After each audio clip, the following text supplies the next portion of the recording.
گستاخی کا الزام لگانا یہ بدکاری اور زنا کے الزام سے زیادہ بدتر الزام ہے. قتل کی دھمکیاں، گستاخ اور جو فحش گالیاں دی جا رہی ہیں. موت زندگی اللہ کے ہاتھ میں. جو رات قبر میں گزرنی ہے وہ قبر میں گزرے گی، جو زمین پہ گزرنی ہے وہ زمین پہ گزرے گی. لیکن ایسا نہ ہو کہ کچھ مذہبی متشدد قسم کے اسکالر آپ سے وہ کام کروائیں جس پہ قیامت کے دن نبی صلی اللہ علیہ وسلم آپ سے اپنا چہرہ پھیر لیں. اور آپ شو تو یہ کر رہے ہو میں نے نبی کے نام پہ یہ کام کیا ہے، لیکن نبی صلی اللہ علیہ وسلم اس شدت پسندی سے کبھی بھی خوش نہیں ہو سکتے. اور اگر پھر بھی آپ یہ سمجھتے ہیں کہ یہ گستاخی ہے معاذ اللہ، تو پھر میں آپ کے سامنے کچھ بریلویوں کے چوٹی کے علماء کے حوالے پیش کرتا ہوں مختصر. تو جو فتویٰ پھر آپ نے مجھ پہ لگایا ہے ان پہ بھی لگائیں. میں مانتا ہوں سارے بریلوی ایسا نہیں کرتے ہیں، ایک مخصوص طبقے کے مخصوص افراد ہیں جنہوں نے ایک پروپیگنڈا کھڑا کیا ہوا ہے اور سادہ لو عوام کو برگلا رہے ہیں کہ یہ واجب القتل ہے اور گستاخ ہے وغیرہ وغیرہ. وہ کراچی کا ایک مولوی نہیں اور طارق مجہول مردود ایک بندہ بھی غیرت مند نہیں بیٹھا جڑا اٹھ کے انہاں سر لاوے. اس وجہ تو یہ بالکل اس بارے کوئی معافی نہیں، اس کتے نوں لگام پائی جاوے، وہ کتا بھی نہیں بڑھتا. السلام علیکم ورحمۃ اللہ وبرکاتہ. دوستو، گستاخی کا الزام لگانا بدکاری اور زنا کے الزام لگانے سے بھی زیادہ بدتر ہوتا ہے. حضرت مولانا مفتی طارق مسعود صاحب نے کہا ہے کہ مجھے بریلویوں کے کچھ علماء نے قتل کی دھمکیاں دی ہیں اور مجھے فحش قسم کی گالیاں بھی دیے جا رہے ہیں. زندگی موت میرے اللہ تعالیٰ کے ہاتھ میں ہے. جو رات میری قبر میں گزرنی ہے وہ قبر میں گزرے گی، جو رات میری زمین پر گزرنی ہے وہ زمین پر ہی گزر کر رہے گی. ایسا نہ ہو کہ مذہبی متشدد قسم کے سکالر آپ سے ایسا کام کروائیں جس پہ قیامت کے دن نبی کریم صلی اللہ علیہ وسلم آپ سے اپنا چہرہ مبارک پھیر لیں. آپ شو تو یہ کر رہے ہیں کہ میں نے نبی کریم صلی اللہ علیہ وسلم کے نام پر کام کیا ہے، لیکن کبھی بھی میرے نبی کریم صلی اللہ علیہ وسلم نے شدت کو پسند نہیں کیا. تو آئیے سنتے ہیں اس پر مولانا مفتی طارق مسعود صاحب کے بیان کو. بسم اللہ الرحمن الرحیم نحمدہ ونصلی علی رسولہ الکریم. جب سے کینیڈا والے بیان وہ سوسائٹی میں گیا ہے تو مسلسل سوشل میڈیا پہ ہائپ کریٹ کی جا رہی ہے اور ایک مخصوص طبقے کی طرف سے جو بہت زیادہ شدت پسندی پھیلا رہا ہے. بار بار مجھے کہا جا رہا ہے کہ یہ جو معذرت آپ نے دوبارہ کی ہے یہ بھی قابل قبول نہیں ہے، اور اس طبقے کا بنیادی مقصد یہ ہے کہ میں یہ مانوں کہ میں نے گستاخی کی ہے اور پھر میں گستاخی سے معذرت کروں. جو غلطی مجھ سے ہوئی ہے اس پہ میں بار بار معذرت کر چکا ہوں، لیکن وہ طبقہ مسلسل دھمکیاں دے رہا ہے. میرے واٹس ایپ پہ قتل کی دھمکیاں، گستاخ اور جو فحش گالیاں دی جا رہی ہیں سب کے نمبر بھی میں سیو کر رہا ہوں. تو یہ سب کچھ چل رہا ہے میرے ساتھ. تو مجھے خیال ہوا کہ میں ایک علمی لحاظ سے بہرحال میں اس پہ ایک ویڈیو ریکارڈ کرواؤں، کیونکہ جو کچھ میرے مخلص لوگ ہیں، بعض لوگ، میجورٹی نے مجھے گستاخ قرار نہیں دیا الحمدللہ، میجورٹی علماء نے، بلکہ انہوں نے اس کو ایک غلطی ضرور قرار دیا، علمی غلطی، گستاخ قرار نہیں دیا. لیکن بعض ہمارے ہی بڑوں سے، بعض ہمارے ہی لوگوں نے بھی اس کو گستاخی سے تعبیر کیا اور پھر یہ کہا کہ مفتی صاحب نے جب گستاخی سے معذرت کر لی ہے تو اب ان کی جان چھوڑ دو. تو اس کو بھی بعض شدت پسند لوگ کہہ رہے ہیں دیکھو ان کے اپنے بڑے کہہ رہے ہیں کہ انہوں نے گستاخی کی ہے. اس لیے مجھے گستاخی کے لفظ کو ایکسپلین کرنا بہت میرے لیے ضروری ہو گیا ہے. وجہ اس کی ہے کہ جو مخصوص طبقے کے کچھ لوگ ہیں جو ان کے لیڈر بہت زیادہ شدت پسندی پھیلا رہے ہیں اور اپنی عوام کو، جو عام لوگ ہیں نا، ان کو بہت زیادہ اکسا رہے ہیں میرے قتل پہ. کھلی ویڈیو میں جب اتنا اکسا رہے ہیں، آپ یہ ویڈیو کلپ دیکھ سکتے ہیں. وہ کراچی کا ایک مولوی نہیں اور طارق مجہول مردود ایک بندہ بھی غیرت مند نہیں بیٹھا جڑا اٹھ کے انہاں سر لاوے. اس وجہ تو یہ بالکل اس بارے کوئی معافی نہیں، اس کتے نوں لگام پائی جاوے، وہ کتا بھی نہیں بڑھتا. جب کھلی ویڈیو میں اتنا اکسا رہے ہیں تو بند کمروں میں کتنا اکساتے ہوں گے. اور میرے پاس جو الگ سے دھمکیاں آ رہی ہیں وہ الگ ہیں. لیکن جو لیڈر حضرات ہیں نا ایک مخصوص طبقے کے، وہ بار بار جو ہے نا گستاخ کی سزا سرتن سے جدا، نعرے بھی یہی لگ رہے ہیں. سر سید تھانے کے باہر جو ہمارا قریبی محلہ ہے اس میں جو تھانہ ہے اس کے باہر بھی یہ نعرے لگائے گئے ہیں ایک کراؤڈ کی شکل میں کہ گستاخ کی سزا سرتن سے جدا، نبی کی ایک سزا سرتن سے جدا، سرتن سے جدا. تو میں اس گستاخ کے لفظ کو آج علمی انداز سے ایکسپلین کروں گا، تحقیقی جواب بھی دوں گا، الزامی جواب بھی دوں گا کہ اگر آپ مجھ پہ گستاخی کے فتوے لگاتے ہیں تو پھر آپ ان لوگوں پہ بھی گستاخی کے فتوے لگائیں، تاکہ جو سادہ لوح لوگ ہیں جو واقعی نبی صلی اللہ علیہ وسلم سے محبت کرتے ہیں لیکن وہ غلط فہمی کا شکار ہو گئے، وہ مجھ سے بدگمان ہو گئے کہ مفتی صاحب نے واقعی غلط گستاخی تو بہرحال کی ہے، بعض لوگ یہ کہہ رہے ہیں، تو میں نے جو غلطی کی ہے اس سے میں رجوع کر چکا ہوں، گستاخی میں نے نہیں کی ہے۔ تو اب میں اس پہ شروع کرتا ہوں۔ دیکھیے میرا جو بیان تھا میں نے اس میں یہ بات کہی جو کہ غلط الفاظ تھے، میں نے کہا قرآن میں گرامر کے لحاظ سے یہ غلط ہے لیکن اس کو ٹھیک نہیں کیا گیا۔ یہ قرآن کا میں معجزہ بیان کر رہا تھا کہ جو گرامر کے لحاظ سے مسٹیک ہوئی وہ باقی رکھی گئی، لیکن بیان کے دوران ہی مجھے خیال ہوا کہ یہ لفظ جو تعبیر ہے، جو الفاظ ہیں، میرے منہ سے غلط نکل گئے۔ وجہ اس کی یہ ہے کہ قرآن پہلے ہے، گرامر کے اصول بعد میں وضع کیے گئے ہیں۔ گرامر قرآن کو دیکھ کے لکھی گئی ہے، نہ کہ قرآن گرامر کا محتاج ہے۔ یہ ایک ایسی حقیقت ہے جس کو میں اپنے لیکچروں میں پہلے بیان کر چکا ہوں، کئی بار بیان کر چکا ہوں کہ زبان گرامر کی محتاج نہیں ہوتی، گرامر زبان کی محتاج ہوتی ہے۔ مجھے بیان کے دوران ہی اندازہ ہو گیا کہ یہ الفاظ میرے زبان سے غلط نکلے ہیں، لہذا میں نے بیان میں ہی اس کی کریکشن کی کہ اگر ظاہری لحاظ سے اس میں کوئی غلطی لکھنے میں، ظاہری لحاظ سے، ورنہ تو اس میں بڑی حکمت ہے، گرامر کی ایک مسٹیک اگر ظاہری لحاظ سے میں مسٹیک کہہ رہا ہوں کہ تو وہ کریکشن کیا تھی جو میں نے چلائی بھی ہے کہ ظاہری لحاظ سے ہے، حقیقت میں نہیں ہے، ظاہری لحاظ سے۔ ظاہر کا مطلب یہ کہ حقیقت میں کوئی غلطی نہیں ہے، دیکھنے میں ایسا لگتا ہے کہ گرامر کے قاعدوں کے خلاف ہے۔ میرا خیال یہ تھا کہ اس سے لوگ مطمئن ہو گئے ہوں گے، لیکن وہ بھی میری غلطی تھی، مجھے اس میں اور اچھی طرح سے ایکسپلین بھی کرنا چاہیے تھا اور اسی بیان میں معذرت کر لینی چاہیے تھی، وہ بھی میں نے نہیں کی۔ یہ بھی ایک جرم میرا ہے، اس کی بھی غلطی کا میں اعتراف کرتا ہوں۔ تو لیکن مقصد یہی تھا کہ حقیقت میں کوئی غلطی نہیں ہے۔ ظاہری لحاظ سے غلطی کا مطلب کیا تھا کہ بھئی قرآن میں کچھ باتیں ایسی ہیں جو عام نحوی قاعدوں کے، جو قاعدے بعد میں ایجاد کیے گئے ہیں، ان کے خلاف ہیں۔ تو یہ بات صرف میں نے نہیں لکھی ہے، یہ اور بھی لوگ لکھ چکے ہیں، خود بریلوی علماء لکھ چکے ہیں۔ یہ دیکھیں مقدمہ تفسیر نعیمی، مصنف حکیم الامہ مفتی احمد یار خان نعیمی، یہ بریلویوں کے بڑے عالم ہیں، صفحہ نمبر 20 پہ لکھتے ہیں، بعض کلمات نحوی قاعدے کے خلاف معلوم ہوتے ہیں لیکن وہ پڑھے ویسے ہی جاتے ہیں جیسے کہ ثابت ہو چکے۔ مثلا علیہ اللہ، اب دیکھیں قرآن کا عام قاعدہ ہے علیہ اللہ، لیکن قرآن میں لکھا ہے علیہ اللہ، یعنی گرامر کا عام قاعدہ ہے علیہ اللہ، لیکن پڑھا جا رہا ہے علیہ اللہ۔ اسی طرح وما انسانیہ الا الشیطان، اب عام قاعدہ جو نحو کے طالب علم جانتے ہیں یہ ہے وما انسانیہ، لیکن جو احمد یار صاحب ہیں، مفتی احمد یار صاحب جو بریلویوں کے بڑے عالم، وہ کہہ رہے ہیں کہ یہ بھی عام قاعدے کے خلاف ہے، ما انسانیہ ہے۔ اور تیسری مثال وہی دی ہے جو میں نے اپنے بیان میں دی تھی، لنصفعن بالناصیہ، تو یہ بھی انہوں نے مثال دی۔ اب میں پوری عبارت دوبارہ پڑھتا ہوں، مثلا علیہ اللہ ما انسانیہ لنصفعن وغیرہ، دوبارہ یہ عبارت پڑھ دیتا ہوں میں۔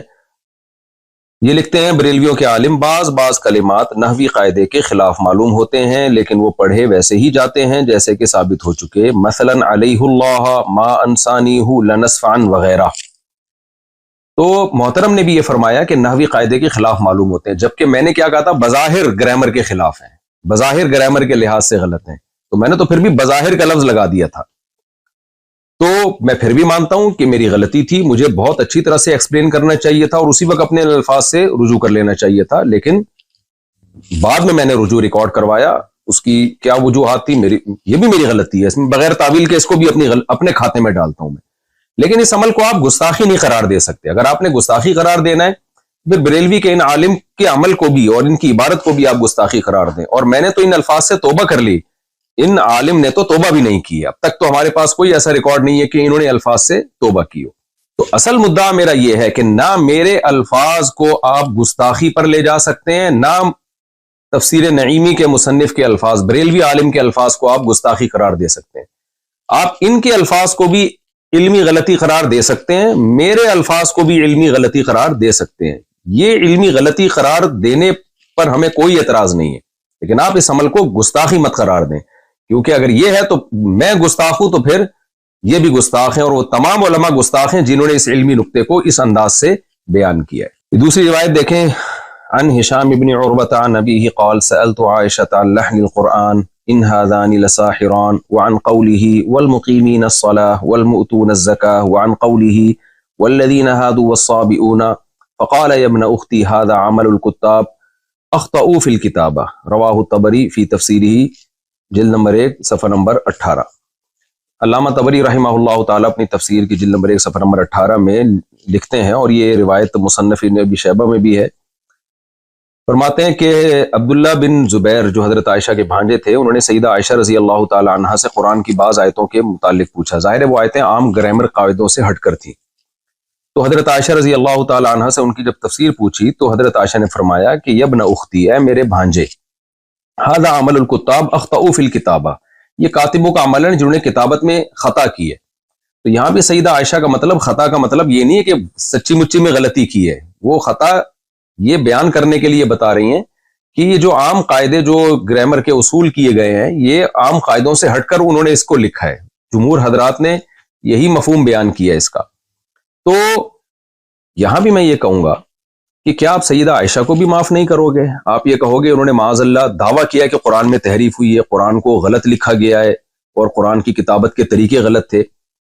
یا علامہ طبری جو بڑے مفسر ہیں، جن کو دیوبندی بھی مانتے ہیں، بریلوی بھی مانتے ہیں، اہل حدیث بھی بہت بڑا مفسر مانتے ہیں، آپ ان کو گستاخ قرار دیں گے کہ انہوں نے سیدہ عائشہ کا یہ قول نقل کیا اور پھر سیدہ عائشہ کو گستاخ نہیں؟ کیونکہ آپ لوگ تو کہتے ہیں گستاخ کو گستاخ قرار نہ دینا بھی گستاخی ہے. تو کیا ہے معاذ اللہ آپ ان سب کو گستاخ قرار دیں گے؟ ظاہر ہے آپ یہ کہیں گے کہ ایک چیز ہے جس کو یہ اپنے الفاظ میں بیان کر رہے ہیں.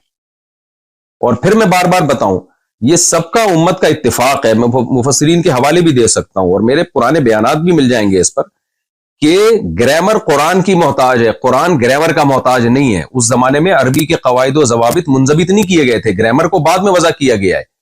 تو جو اکثر قاعدے اور کلیے جو انہوں نے وضع کیے ہیں تو قرآن کی بعض آیتیں ان اکثر قاعدوں پر منطبق نہیں ہوتی تھی، لیکن ان کی بھی بہت سے حضرات نے تعویل کی ہے. جیسے لنصفام بن ناسیہ میں عین کے بعد جو نون آ رہا ہے، تو نون میں بہت سے حضرات نے کہا ہے کہ یہ گرامر کے قاعدوں کے مطابق ہے، یہ گرامر کے قاعدے کے خلاف بھی نہیں ہے. مطابق اس لیے کہ یہ جو نون تاکید ہے نا، اس کو الف کے ساتھ بھی لکھا جاتا ہے، اس کی کچھ مثالیں بھی دی ہیں. تو یہ دونوں اقوال علماء میں پہلے سے چل رہے ہیں. کسی نے کہا کہ بعد میں جو قواعد و ضوابط وضع کیے گئے، بہت ساری چیزیں اس قاعدے پہ منطبق نہیں بیٹھتی، تو کوئی بات نہیں، اس سے قرآن کا غلط ہونا ثابت نہیں ہوتا. وجہ اس کی گرامر تو بعد میں آئی ہے. اور بعض نے کہا نہیں بھائی، گرامر جو اس دور میں گرامر تھی، جو اصل ہے اس کے پہ شواہد بھی پیش کیے انہوں نے، دلائل بھی پیش کیے کہ اس کے مطابق یہ گرامر کے بھی عین مطابق ہے. تو یہ شروع سے اختلاف چلا آ رہا ہے اور یہ سب کی تعبیرات ہیں. ابھی تو میرا مدعا صرف یہ ثابت کرنا ہے کہ اگر مجھ سے الفاظ میں غلطی ہوئی ہے اور آپ اس کو گستاخی قرار دے رہے ہیں، جبکہ میں ان الفاظ سے غلطی سے بار بار رجوع بھی کر چکا ہوں، تو کیا آپ ان بڑے بڑے حضرات کو بھی معاذ اللہ نقل کفر گستاخ قرار دیں گے؟ تو ہمیں اس طرز عمل پہ غور کر لینا چاہیے. اب ہم آتے ہیں دوسرے مسئلے کی طرف، لفظ امی کی طرف. اس پر بھی مجھ پہ بہت زیادہ گستاخیوں کے فتوے لگ رہے ہیں کہ میں نے رسول اللہ صلی اللہ علیہ وسلم کے بارے میں یہ کہا ہے کہ آپ لکھنا پڑھنا نہیں جانتے تھے، اور کہا گیا ہے کہ یہ بھی گستاخی کی ہے. بعض لوگوں نے تو یہ کہہ دیا کہ میں نے نبی کو ان پڑھ کہا ہے، حالانکہ میں نے نبی صلی اللہ علیہ وسلم کی طرف ان پڑھ کے لفظ کی نسبت نہیں کی، اور میں اس لفظ نبی کی طرف ان پڑھ کے لفظ کی نسبت کو ادب کے خلاف سمجھتا ہوں. تو میں نے کہا ہے کہ آپ صلی اللہ علیہ وسلم لکھنا پڑھنا نہیں جانتے تھے. تو بعض حضرات نے یہ کہا ہے کہ نبی صلی اللہ علیہ وسلم جو تھے کسی انسان سے آپ نے نہیں سیکھا، اللہ نے آپ کو لکھنا پڑھنا سکھایا ہے. تو اس لیے میں نے جو یہ کہا کہ آپ لکھنا پڑھنا نہیں جانتے تھے، گویا یہ میں نے معاذ اللہ نقل کفر نبی کی گستاخی کی ہے، کیونکہ اللہ نے آپ کو لکھنا پڑھنا سکھایا تھا. تو دیکھیے یہاں بھی میں آپ سے عرض کروں گا، اگر آپ کی یہ رائے یہ ہے کہ اللہ نے نبی کو لکھنا پڑھنا سکھا دیا تھا، اور ہماری رائے یہ ہے کہ اللہ نے نبی کو لکھنا پڑھنا نہیں سکھایا تھا، آپ یعنی جب تک آپ صلی اللہ علیہ وسلم دنیا میں رہے، آپ صلی اللہ علیہ وسلم امی ہی رہے، اس معنی میں کہ آپ نہ لکھنا جانتے تھے نہ پڑھنا جانتے تھے. تو اگر ہماری یہ رائے کا آپ سے اختلاف ہے تو اس کو ایک علمی اختلاف کہا جائے گا، اس کو بھی گستاخی نہیں کہہ سکتے. گستاخی آپ اس عمل کو جب کہیں گے جب ہم یہ دعویٰ کرتے ہیں کہ نبی لکھنا پڑھنا نہیں جانتے تھے اور ہمارا مقصد اس سے معاذ اللہ نبی کی توہین ہو. ہم تو نبی کی تعظیم میں کہہ رہے ہیں کہ جو لکھنا پڑھنا نہیں جانتے تھے پھر بھی انہوں نے ساری دنیا کو لکھنا پڑھنا سکھایا ہے، ساری دنیا میں علوم بانٹے ہیں، یہی تو نبی کا معجزہ ہے. اور جتنے بھی علماء ہیں لفظ امی کو جب ایکسپلین کرتے ہیں تو ایکسپلین میں ان کی مراد تعظیم ہی ہوتی ہے، توہین مراد نہیں ہوتی. شاید میں نے جس طرح سے ایکسپلین کرنا چاہیے تھا اس طرح سے ایکسپلین نہ کیا ہو، لیکن اس عمل کو آپ گستاخی نہیں قرار دے سکتے. تو اس میں بھی ہم اب دلائل کی دنیا میں جاتے ہیں. پہلے میں حدیث سے کچھ حوالے دوں گا آپ کے سامنے. تفسیر قرطبی جلد نمبر 7 صفحہ نمبر 299، اس میں عبداللہ ابن عباس رضی اللہ تعالیٰ عنہ کا یہ قول ہے آپ وہاں جا کے سرچ کر سکتے ہیں. قال ابن عباس رضی اللہ عنہ، ابن عباس فرماتے ہیں کان نبیکم امیا لا یکتب ولا یقرأ ولا یحسب. قال اللہ تعالی وما كنت تتلو من قبله من کتاب ولا تخطه بیمینک. دلیل میں بھی وہی آیت پڑھی ہے عبداللہ بن عباس نے جو میں نے بیان میں پڑھی تھی، دلیل بھی وہی دی. عبداللہ بن عباس رضی اللہ تعالیٰ عنہ فرماتے ہیں تمہارے نبی صلی اللہ علیہ وسلم امی تھے، لا یکتبو نہ لکھنا جانتے تھے، ولا یقرأ اور نہ پڑھنا جانتے تھے. اور ہے نا ما انا بقاری، حدیث میں آتا ہے جب پہلی صورت نازل ہوئی ہے تو جبریل علیہ السلام نے فرمایا اقرأ، تو آپ نے کیا فرمایا تھا؟ ما انا بقاری. تو یہی بات عبداللہ بن عباس نے کی. ولا یحسب اور نہ حساب جانتے تھے. اور پھر آپ نے دلیل کے طور پہ قرآن کی آیت پیش کی وما كنت تتلو من قبله من کتاب ولا تخطه بیمینک، کہ آپ کے دائیں ہاتھ نے نہیں لکھا اس کو اور آپ نے اس سے پہلے کبھی کوئی کتاب پڑھی نہیں ہے. اور پھر علامہ قرطبی جو ہے حدیث کی کتاب سے عبداللہ بن عمر رضی اللہ تعالیٰ عنہ سے بھی یہ روایت نقل کرتے ہیں عن ابن عمر رضی اللہ عنہما عن النبی صلی اللہ علیہ وسلم قال امت امیت لا نکتب ولا نحسب. ہم ایک امی امت ہیں، نہ ہم لکھتے ہیں نہ ہم پڑھتے ہیں. اچھا، بعض لوگ ہو سکتا ہے ترجمے میں یہ گڑبڑ کریں کہ نبی صلی اللہ علیہ وسلم کے بارے میں جو عبداللہ بن عباس نے فرمایا کہ نبی نہ لکھتے تھے نہ پڑھتے تھے، تو اس سے یہ کہاں ثابت ہوتا ہے کہ لکھنا اور پڑھنا نہیں جانتے تھے؟ بھائی جانتے تھے لیکن لکھتے نہیں تھے. لیکن اگلی حدیث میں اس کو کلیئر کر دیا. آپ نے فرمایا ہم امی امت ہیں، نہ لکھنا جانتے ہیں نہ پڑھنا جانتے ہیں. اگر ہم اس کا ترجمہ یہ کریں گے کہ ہم نہ لکھتے ہیں نہ پڑھتے ہیں تو یہ بات تو مشاہدے کے خلاف ہو جائے گی. بعض صحابہ تو لکھتے بھی تھے پڑھتے بھی تھے. تو اس میں نبی نے اپنی بارے میں بتایا کہ ہم امت یعنی من حیث القوم عرب میں لکھنا پڑھنے کا نہیں آتا تھا ان کو، مخصوص لوگ ہوتے تھے جن کو لکھنا پڑھنا آتا تھا. تو اگلی حدیث پہلی حدیث کے مصداق کو متعین کر رہی ہے کہ نبی صلی اللہ علیہ وسلم فرمایا ہم امی ہیں، نہ ہم لکھنا جانتے ہیں نہ ہم پڑھنا جانتے ہیں. اور یہ حدیث صحیح ہے، مسلم میں 1080 صراحتاً بھی ہے جو میں آپ کے سامنے پڑھ دیتا ہوں. عن عبد الله بن عمر رضی اللہ عنہ يحدث عن النبي صلی اللہ علیہ وسلم قال انا امت امیت لا نکتب ولا نحسب. نبی صلی اللہ علیہ وسلم نے فرمایا کہ ہم امی امت ہیں، نہ ہم لکھنا جانتے ہیں نہ ہم حساب و کتاب کرنا جانتے ہیں. تو پھر بھی اگر آپ کا اختلاف ہے کہ نہیں بھئی نبی صلی اللہ علیہ وسلم کو اللہ نے لکھنا پڑھنا سکھا دیا تھا، تو یہ علمی اختلاف کہلائے گا. اس میں آپ کہیں گے ہمارا اس میں مفتی طارق مسعود صاحب سے اور جمہور امت سے اختلاف ہے. اس کو آپ گستاخی نہیں قرار دے سکتے. جمہور امت کا وہی عقیدہ ہے کہ نبی صلی اللہ علیہ وسلم لکھنا پڑھنا نہیں جانتے تھے، مگر یہ آپ کی تعریف ہے اور آپ صلی اللہ علیہ وسلم کی تعظیم ہے کہ جو نہ لکھنا جانتا ہو نہ پڑھنا جانتا ہو، پوری دنیا کو لکھایا بھی پڑھایا بھی، اور پوری دنیا علوم میں اس کی محتاج ہے. بعد از خدا بزرگ توئی قصہ مختصر، اللہ کے بعد کوئی صاحب علم ہے تو پیغمبر صلی اللہ علیہ وسلم ہے. تو آپ کیسے میرے اس طرز بیان کو آپ گستاخی قرار دے رہے ہیں؟ یہ صحیح ہے بخاری حدیث نمبر 2731. یہ واقعہ کیا ہے؟ صلح حدیبیہ کا مشہور واقعہ. جب حدیبیہ میں صلح ہوئی نبی صلی اللہ علیہ وسلم اور صحابہ مشرکین مکہ کے درمیان، تو جو صلح میں معاہدہ ہوا تھا وہ ریٹن فارم میں لایا جا رہا تھا. آپ صلی اللہ علیہ وسلم نے سیدنا علی رضی اللہ تعالیٰ عنہ کو بلایا اور ان سے فرمایا کہ لکھو اکتب بسم اللہ الرحمن الرحیم، بسم اللہ الرحمن الرحیم سے لکھنا شروع کرو. آخر میں آپ صلی اللہ علیہ وسلم نے کیا لکھوایا حضرت علی سے؟ ھذا ما قضى علیہ محمد الرسول اللہ. یہ وہ فیصلہ ہے جو محمد صلی اللہ علیہ وسلم جو اللہ کے رسول ہے ان کا فیصلہ ہے، یہ لکھ دیا گیا. مشرکین نے اس پہ بھی اعتراض کیا تو کہنے لگے فواللہ لو کننا نعلم انک رسول اللہ ما صددناک عن البیت ولا قاتلناک. بھائی اگر ہم آپ کو رسول اللہ مان لیں تو ہم آپ سے جھگڑا، پھر ہم آپ سے نہ قتال کرتے نہ ہم بیت اللہ میں آنے سے آپ کو روکتے. سارا جھگڑا ہی اس لفظ کا ہے کہ ہم آپ کو رسول اللہ نہیں مانتے، یہ لہذا یہ لفظ بھی آپ مٹائیں. ولیکن اکتب محمد ابن عبد اللہ. کہنے لگے کہ بھئی آپ محمد بن عبداللہ لکھیں. قال النبی صلی اللہ علیہ وسلم واللہ انی لرسول اللہ وان کذبتمونی. اللہ کی قسم میں اللہ کا رسول ہی ہوں اگرچہ تم مجھے جھٹلاؤ. پھر آپ نے سیدنا علی رضی اللہ عنہ سے فرمایا اکتب محمد ابن عبداللہ، اے علی لکھ دو محمد بن عبداللہ. امام زہری کہتے ہیں کہ حضرت علی رضی اللہ تعالیٰ عنہ جو تھے وہ ان کو یہ بہت مشکل لگا ان کو یہ کہ میں رسول اللہ کے لفظ کو اپنے ہاتھ سے کیسے مٹاؤں. تو نبی صلی اللہ علیہ وسلم نے پھر کیا فرمایا سیدنا علی سے؟ بخاری کی حدیث کے مطابق ارینی مکانہا، اے علی مجھے بتاؤ کہاں لکھا ہے رسول اللہ.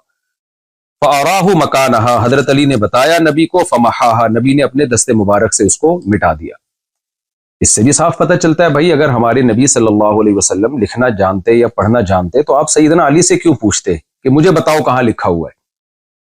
تو یہ تمام چیزیں نبی کی تعظیم کو بڑھاتی ہیں کہ جو پیغمبر نہ لکھنا جانتا ہو نہ پڑھنا جانتا ہو لیکن اس نے ساری دنیا کو علوم سکھائے، اور میں دوبارہ اس شعر کو ریپیٹ کرتا ہوں، بعد از خدا بزرگ توئی قصہ مختصر، پوری امت کا اس پر اجماع ہے کہ اللہ کے بعد سب سے زیادہ علم اللہ نے سید الانبیاء محمد صلی اللہ علیہ وسلم کو دیا ہے، لیکن آپ کو امی کہنا یا آپ کو یہ کہنا کہ آپ صلی اللہ علیہ وسلم لکھنا پڑھنا نہیں جانتے تھے اور تعظیم کی نیت سے کہنا، پھر اس کو ایکسپلین کرنا، یہ تمام باتیں اس بات کی دلیل ہیں کہ یہ کہنے والا نبی کی تعظیم کر رہا ہے، اور ایسے تعظیم کرنے والے پر گستاخی کے فتوے لگانا کسی بھی طرح سے نہیں بنتا۔ اور اگر پھر بھی آپ یہ سمجھتے ہیں کہ یہ گستاخی ہے معاذ اللہ، تو پھر میں آپ کے سامنے کچھ بریلویوں کے چوٹی کے علماء کے حوالے پیش کرتا ہوں مختصر، تو جو فتویٰ پھر آپ نے مجھ پہ لگایا ہے ان پہ بھی لگائیں۔ کنز الایمان ما خزائن العرفان، امام احمد رضا خان بریلوی صاحب، ان کی تفسیر،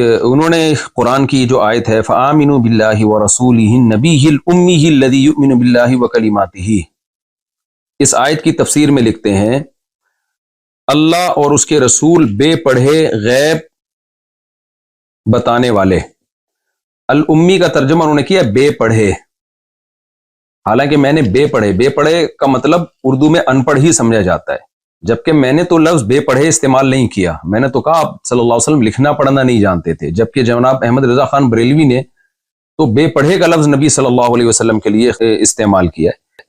اور میرا ایک کلپ موجود ہے جناب امام احمد رضا خان کے فیور میں، آپ وہ یوٹیوب پہ سرچ کر سکتے ہیں کہ میرے سامنے کسی نے کوئی عبارت نکالی اور کہا کہ اس سے تو ان کی گستاخی ثابت ہو رہی ہے، تو میں نے اس کی تعویل کی، کیونکہ بعض لوگ مجھ پہ یہ الزام لگا رہے ہیں کہ ان کے لیے اپنے لیے اصول کچھ اور ہیں، دوسروں کے لیے اصول کچھ اور ہیں، تو یہ الزام بھی غلط ہے۔ آپ میرا وہ کلپ دیکھ سکتے ہیں کہ اس میں جناب احمد رضا خان، بہت پرانا کلپ ہے وہ، میں کہہ رہا ہوں اس سے گستاخی کا پہلو نکالنا ٹھیک نہیں ہے۔ تو جب ہم جناب احمد رضا خان بریلوی سے بیسیوں اختلافات کے باوجود ان کی اس بے پڑھے لفظ سے گستاخی کا پہلو نہیں نکال رہے، تو آپ ہمیں لفظ امی کو ایکسپلین کرنے میں آپ ہمیں کیسے گستاخ قرار دے سکتے ہیں؟ ایک اور حوالہ مظہر القرآن، تفسیر مظہر القرآن جلد اول میں بریلویوں کے بہت بڑے عالم ہیں شیخ الاسلام مفتی شاہ محمد مظہر اللہ دہلوی، یہ اپنی کتاب میں لکھتے ہیں اللہ تعالیٰ نے مجھے یعنی محمد صلی اللہ علیہ وسلم کو پچھلی کتابوں میں امی لقب سے یاد فرمایا۔ آگے اس کی ایکسپلینیشن، اس کی روایت کی کو ایکسپلین کرتے ہوئے کہتے ہیں اس لیے کہ آپ ان پڑھ تھے۔ اب آپ دیکھیں انہوں نے تو آپ کے لیے ان پڑھ کا لفظ استعمال کیا ہے، میں نے تو ان پڑھ کا لفظ بھی استعمال نہیں کیا۔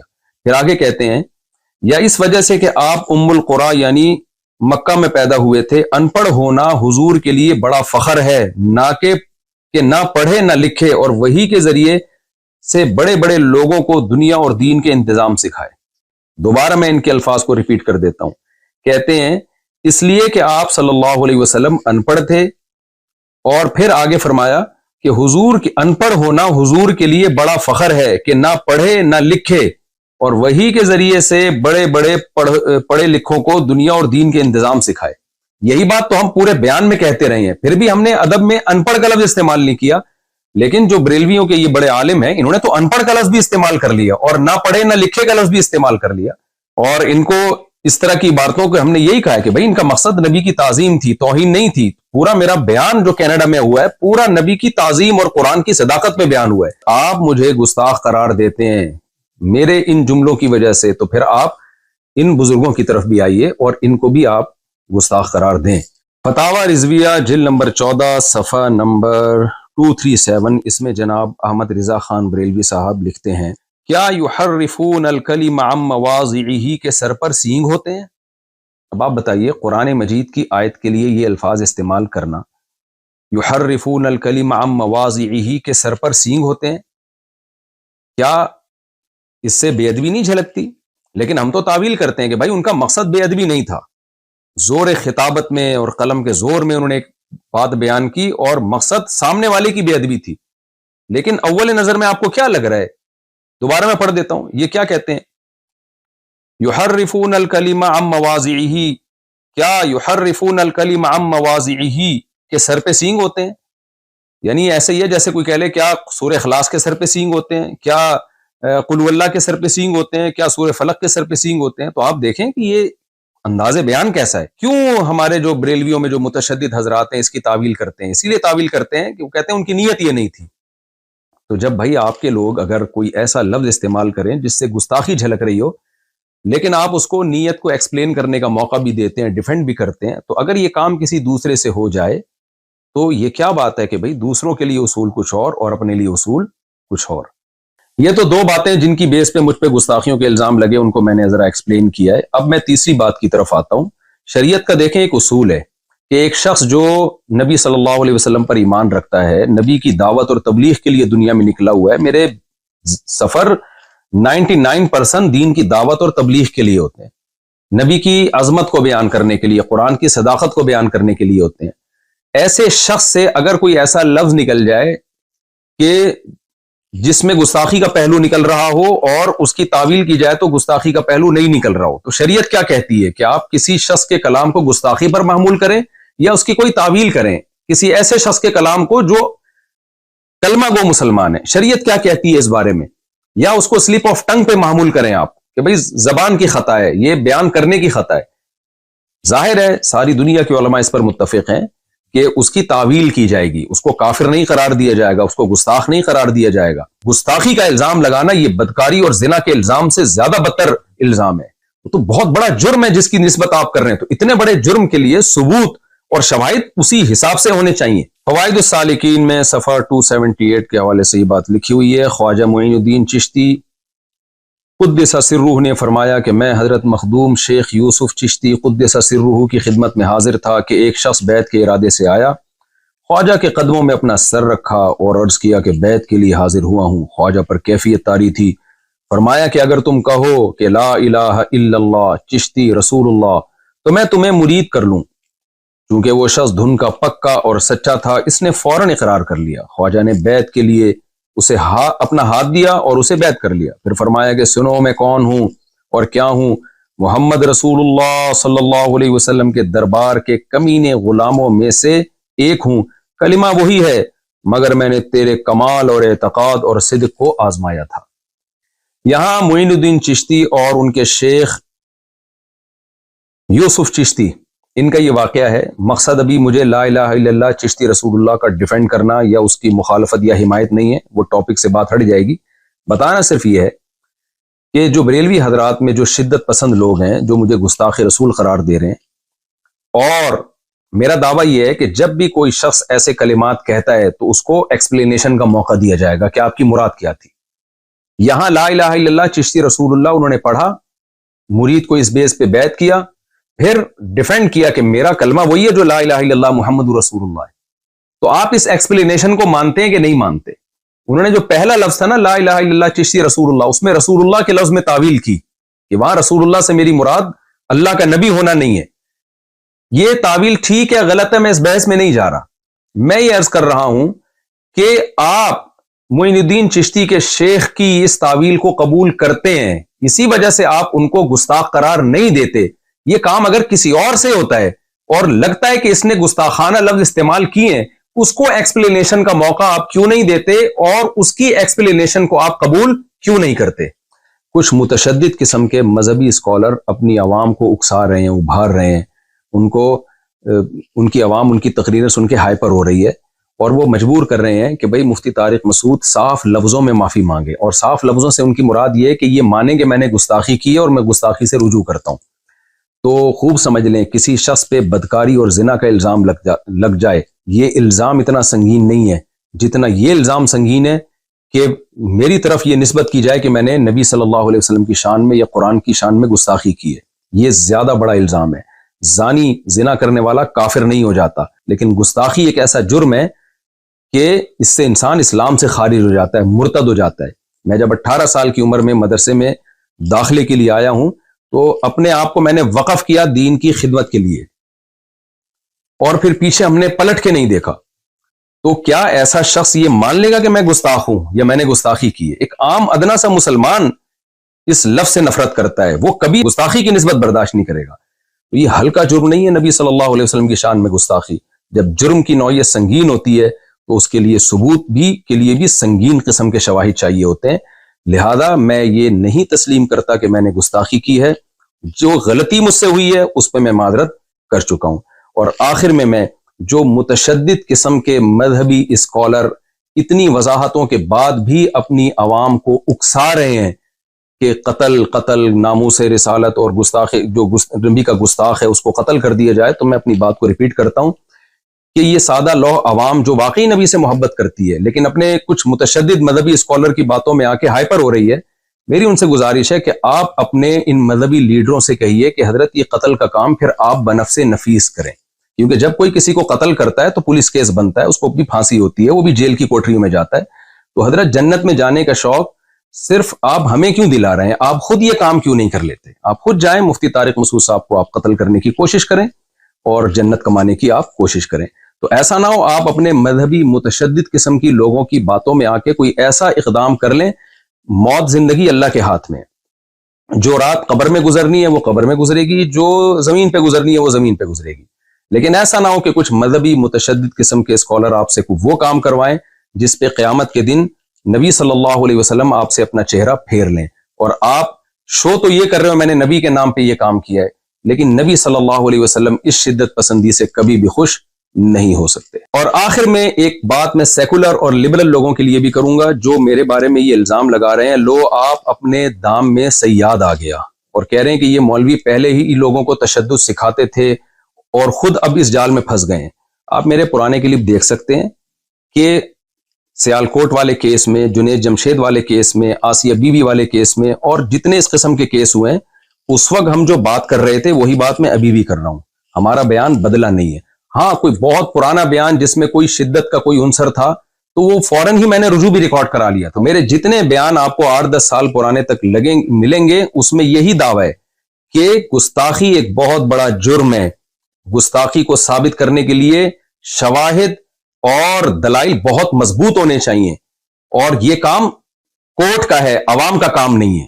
تو قانون ہاتھ میں لینے کی کوشش نہ کی جائے. جزاکم اللہ احسن الجزا.